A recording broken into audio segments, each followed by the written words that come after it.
លោកពូលាវសុំបាយមួយចំណែកជួយបន្ថែមបាយឲ្យបានច្រើនបន្តិចផងបាទអាកាសធាតុត្រជាក់ខ្លាំងបែបនេះហូបតែបាយទេចង់ដាច់ពូស្លាប់មែនទេលោកពូលាវគឺខ្ញុំគ្មានលុយទិញសាច់ហូបទេទៅប្រញាប់លើកយកទៅអ្នកណាទៅចង់បានលុយពីល្បីកាក់របស់អ្នកឯងនោះជប់រកលុយទៅចាត់ទុកថាថ្ងៃនេះតាពូនេះជ្រុះដែលចុះថ្ងៃស្អែកពេលថ្ងៃត្រង់នាំកូនស្រីរបស់អ្នកឯងមកជាមួយផងស្គមដោយកូនឆ្មាអញ្ចឹងមកជួយពូហូបរបស់សោផងទៅអរគុណលោកពូលាវចាំបន្តិចទៀតខ្ញុំនឹងមកជួយធ្វើការងារលោកពូលាវរបស់នេះខ្ញុំមិនអាចទទួលយកបានទេយកទៅបង់ថ្លៃសាលាឲ្យកូនទៅកុំរេរាច្រើនមានដៃមានជើងខ្លាចអីលុយនេះចាត់ទុកថាតាខ្ចីឲ្យអ្នកឯងចុះចាំពេលឯងជោគជ័យចាំយកមកសងតាវិញលោកពូលាវឲ្យលោកពូលាវតាពេលនេះលោកពូនៅណាទៅវិញរយៈពេល20ឆ្នាំមកនេះតើលោកពូរស់នៅបានស្រួលបួលដែរឬទេបងយ៉ងស៊ើបដឹងហើយលោកពូលាវពេលនេះកំពុងនៅផ្លូវចាស់ភាគខាងត្បូងក្រុងរៀបចំឡានប្រញាប់រៀបចំឡានភ្លាម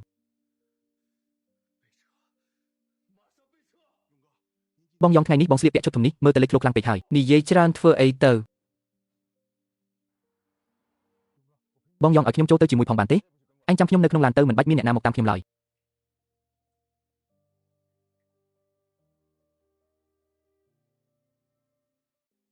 ថៅកែសុំបាយស្រូបសាច់គីងមួយចំណែកមកបាទបានភ្លាមយុវជនធ្វើការងារធ្ងន់ហត់នឿយណាស់មែនទេហូបសាច់ឲ្យបានច្រើនបន្តិចទៅតាពូជុំបន្ថែមឲ្យហូបឲ្យឆ្អែតទើបមានកម្លាំងធ្វើការងារអរគុណច្រើនលោកពូលោកតាលាវនេះជាលុយថ្លៃបាយកាលពីម្សិលមិញបាទអញសំបីតែថ្លៃសាលាក៏គ្មានលុយបង់ផងនៅយកលុយមកឲ្យតាទៀតឈប់និយាយច្រើនទៅតាធ្វើបាយគឺដើម្បីឲ្យពួកឯងហូបឆ្អែតក្រពះមិនមែនចង់បានលុយពួកឯងទេបើនៅតែយកលុយមកឲ្យទៀតថ្ងៃក្រោយកុំមកហូបទីនេះអីប្រញាប់ទៅរៀនទៅអរគុណលោកតាលាវបាទណែពួកឯងចង់ធ្វើអីហ្នឹងទីនេះជាកន្លែងលក់បាយណាអាខ្ទួយចាស់កូនប្រុសរបស់ឯងលីវជាងហ្គោជំពាក់លុយពួកយើង8លានបើថ្ងៃនេះគ្មានលុយសងទេពួកយើងនឹងយករោងចក្រនិងផ្ទះកំពេចកំពុកនេះមកកាត់កងបំណុលបើជាជ្រិតកាលពី20ឆ្នាំមុនខ្ញុំច្បាស់ជាលើកដប់ស្រាមកពីក្បាលអសក់លឿងនេះបាត់ទៅហើយតែពេលនេះខ្ញុំដឹងថាការវាយតប់ជាមួយពួកបងធំ2 3នាក់នេះមិនមែនជាដំណោះស្រាយពិតប្រាកដឡើយតើកូនប្រុសរបស់លោកពូលាវគឺលីជាងយ៉ូបានបង្កបញ្ហាធំអ្វីទៅវិញជួយស៊ើបមើលប្រវត្តិពួកទាបំណុលទាំងនេះបន្តិចទៅកុំឲ្យផ្អើលដល់ពួកវាឲ្យសោះអ៊ីមេលផ្អាកការងារនិងសំណុំរឿងទាំងអស់នៅក្នុងដៃសិនទៅប៉ាមានរឿងអីមែនទេប្រញាប់ម្លេះទៅជួយស៊ើបប្រវត្តិមនុស្សម្នាក់ឲ្យប៉ាបន្តិចគេជាកូនប្រុសរបស់ម្ចាស់ហាងបាយលក់ម្ហូបឈ្មោះលីជាងយ៉ូក្នុងរយៈពេលកន្លះម៉ោងប៉ាចង់ដឹងថាហេតុអ្វីបានជាគេជំពាក់លុយកម្ចីក្រៅផ្លូវការដល់ទៅ8លានទៅចាត់ការភ្លាមប៉ាខ្ញុំស៊ើបដឹងច្បាស់ហើយលីជាងយ៉ូម្នាក់នេះពិតជាមានជំនាញពិតមែនគេបានចំណាយទ្រព្យសម្បត្តិទាំងអស់របស់គេដើម្បីស្រាវជ្រាវបង្កើតបានជាអត្ថបរិស្ថានដែលគ្មានការបញ្ចេញកាកសំណល់ពួកនោះបានសហការគ្នាដើម្បីបំផ្លាញគេដោយកាត់ផ្ដាំប្រភពដើមទុនរបស់គេនៅព្រឹកថ្ងៃស្អែកម្ចាស់បំណុលទាំងនោះនឹងបង្ខំទិញរោងចក្រអត្ថបរិស្ថានរបស់គេក្នុងតម្លៃថោកដើម្បីកាត់កងបំណុលគេមានទម្លាប់អាក្រក់មិនល្អអីទៅវិញតាមពិតគឺដោយសារតែធ្វើការងារត្រឹមត្រូវទើបត្រូវដៃគូប្រកួតប្រជែងលេងល្បិចចុះខ្វាក់ពីក្រោយខ្នងសោះប៉ាចុះពួកយើងគួរជួយគេយ៉ាងម៉េចទៅយកលុយទៅជួយសងបំណុលគេផ្ទាល់តែម្ដងមែនទេឈួតមែនការយកលុយទៅសងផ្ទាល់គឺជាការប្រមាថដ៏ធំបំផុតចំពោះពួកគាត់ឧបកូនក្រុមហ៊ុនរបស់ពួកយើងមិនមែនកំពុងតែស្វែងរកវិធីផ្លាស់ប្ដូរទៅជាការសាងសង់បែបបៃតងទេតែជាការបណ្ដាក់ទុនរួមគ្នាជួយសងបំណុលគេក្រោមរូបភាពទិញភាគហ៊ុនថែមទាំងអាចជួយបំពេញចន្លោះប្រហោងបច្ចេកវិទ្យារបស់ក្រុមហ៊ុនយើងទៀតផងត្រូវហើយថ្ងៃស្អែកពេលព្រឹកកូនដឹកនាំក្រុមការងារច្បាប់ទៅទីនោះដោយផ្ទាល់តែម្ដងទៅនេះមិនត្រឹមតែជាការសងគុណទេតែជាយុទ្ធសាស្ត្រដ៏ធំមួយរបស់ក្រុមហ៊ុន Khang Sheng ទៀតផងប៉ាចង់ឲ្យពួកគាត់ឧបកូនទទួលបានប្រាក់ចំណូលហើយជួបនឹងសន្តិភាពទៅចុះហត្ថលេខាលើលិខិតទេសប៉ាតង់នេះទៅនោះបំណុល8លាននឹងត្រូវលុបចោលភ្លាមបើមិនអញ្ចឹងទេថ្ងៃស្អែកខ្ញុំនឹងទៅរកអូហាងបាយរបស់ឪពុកឯងមិនខានផ្នែកវិនិយោគរបស់ក្រុមហ៊ុន Khang Sheng នៅទីនេះតើមើលទៅថ្ងៃនេះនរណាហ៊ានសាកល្បងវាយតប់ស្គាល់ដៃតែគូផ្គត់ផ្គង់បរិស្ថានផ្ដាច់មុខដែលក្រុមហ៊ុន Khang Sheng របស់ពួកយើងជ្រើសរើសតើពួកឯងហ៊ានប្រើល្បិចថោកទាបបែបនេះមកដណ្ដើមផងមែនទេលោកប្រធានសិនធ្វើបែបនេះវាខុសច្បាប់ទម្លាប់ហើយដឹងច្បាប់នៅក្នុងទីផ្សារសម្ភារសំណង់ភាគខាងត្បូងក្រុមហ៊ុន Khang Sheng គឺជាច្បាប់ចេញទៅឲ្យឆ្ងាយភ្លាមលោកប្រធានលាវពួកយើងចាប់អារម្មណ៍ខ្លាំងណាស់លើអត្ថបរិស្ថានរបស់អ្នកនេះជាកិច្ចព្រមព្រៀងវិនិយោគចំនួន15លានយន់ពួកយើងកាន់កាប់ភាគហ៊ុន51ហើយរក្សាសិទ្ធិគ្រប់គ្រងដំណើរការអាជីវកម្មទាំងស្រុងជូនអ្នកលើពីនេះទឹកប្រាក់ដំណាក់កាលដំបូងចំនួន5លានយន់នឹងត្រូវផ្ទេរចូលកាន់នៅរសៀលថ្ងៃនេះដែលវាគ្រប់គ្រាន់សម្រាប់ឲ្យអ្នកសងបំណុលទាំងអស់និងចាប់ផ្ដើមខ្សែសង្វាក់លើតាមភាគហ៊ុនភាគច្រើនទៀតនៅលើមេគ្មាននំចំណីធ្លាក់ចុះមកទេឡើយក្រុមហ៊ុន Khang Sheng មានដើមទុនធំធេងបែបនេះតើពិតជាចង់បានអ្វីពីខ្ញុំឲ្យប្រកាសទៅវិញបើពួកលោកចង់លេបត្របាក់ការខិតខំប្រឹងប្រែងពេញមួយជីវិតរបស់ខ្ញុំសុខចិត្តលោកចុះពីលើអាជីវកម្មជាមួយបាត់ដំណើរជាអ្វីដែលពួកយើងចង់បានគឺបច្ចេកវិទ្យារបស់អ្នកដែលអាចជួយពួកយើងដេញថ្លៃគម្រោងសួនបរិស្ថានកម្រិតជាតិដែលកំពុងរៀបចំដេញថ្លៃនៅក្នុងទីក្រុងឲ្យតែដេញថ្លៃបានផលចំណេញគឺច្រើនជាងការវិនិយោគនេះដល់ទៅ10ដងនេះជាការធ្វើចំនួនសូមកុំធ្វើឲ្យពួកយើងខកបំណងនឹងការទុកចិត្តនេះឡើយ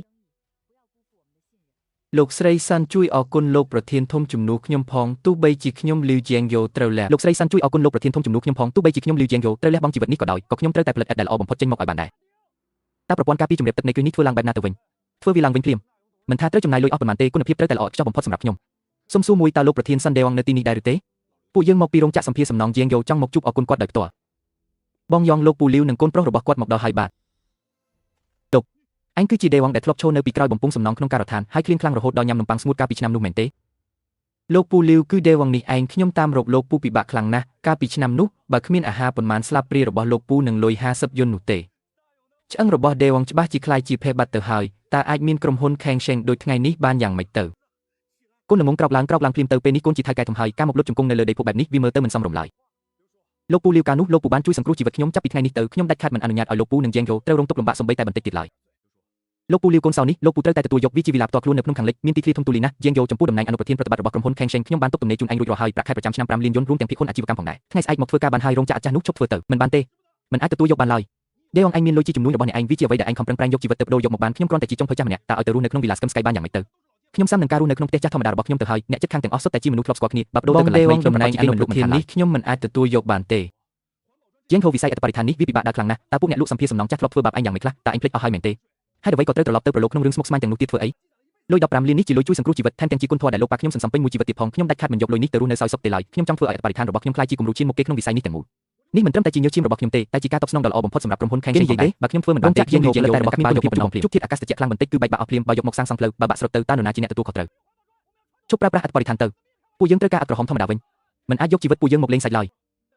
នាំសន្តិសុខទៅចាត់ការភ្លាមបងដេវងការបង្ក្រាបគ្មានប្រយោជន៍ទេបណ្ដោយឲ្យពួកគេបាចចុះមានពិតមិនខ្លាចភ្លើងឡើយថ្ងៃនេះខ្ញុំនឹងកំទេចពាក្យចាំអារ៉ាមទាំងនេះឲ្យមើល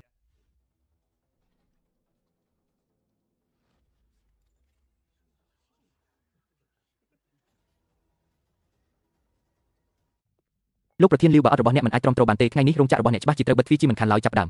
ត្រនិចបង្ហាញលើពីស្តង់ដារកំណត់ហើយបាទបន្ត5000បា5000បា8000បាឡើងដល់10000បាហើយបាទមិនទាន់ចប់ទេយកវាទៅត្រាំក្នុងអាសូតរាវសេតុណ្ហភាពដក40អង្សាររយៈពេល10នាទីរួចសឹមយកចេញមកវាកំទេចសាកមើល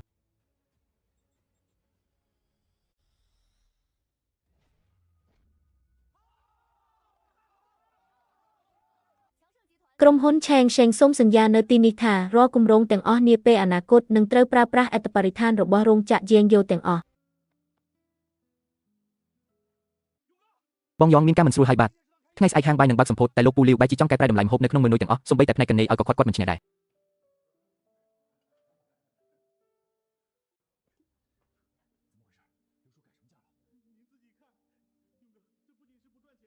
បងយ៉ងធ្វើបែបនេះមិនត្រឹមតែមិនចំណេញទេគឺពួកយើងត្រូវខាត់បងលុយរាប់សែនយន់រាល់ថ្ងៃហើយណាខាត់បងក៏ខាត់បងទៅក្រុមហ៊ុន Khang Sheng របស់ពួកយើងអាចទ្រាំទ្របានច្បាប់ចាស់ដែលណាកូនចៅចង់ជូនលុយប៉ុន្មានគឺស្រេចតែចិត្តលុយដែលលើពីនេះនឹងត្រូវយកទៅទិញអង្ករនិងមីជូនគ្រួសារក្រីក៏ខ្វះខាតលោកតាលាវពិតជាមានចិត្តធន់ណាស់ពួកយើងមិនអាចហូបទេបានឡើយខ្ញុំសូមចូលរួម20យន្តលោកពូលីថ្ងៃនេះជាថ្ងៃសម្ពោធដ៏ល្អនេះជាទឹកចិត្តបន្តិចបន្តួចរបស់ខ្ញុំលោកពូត្រូវតែចុះហត្ថលេខាទទួលយកណាសន្តិវងអញពិតជាមានលុយច្រើនពេកចង់បំផ្លាញលេងមែនទេអាមនុស្សខ្ជះខ្ជាយតែចិត្តជុំជូរទៅហើយអញចង់យកលុយរាប់រយលានមកសង្កត់តើឲ្យស្លាប់មែនទេលោកពូលីនេះជាអ្វីដែលខ្ញុំជំពាក់លោកពូកាពីមុនអញជំពាក់តាកាពីណាជំពាក់ថ្លៃបាយបន្តិចបន្តួចនោះមែនទេបើអញពិតជាចង់សងគុណមែននោះគឺត្រូវសន្សំបុណ្យឲ្យបានច្រើនទៅប្រញាប់ប្រមូលយកក្រដាសឥតប្រយោជន៍ទាំងនេះទៅវិញភ្លាម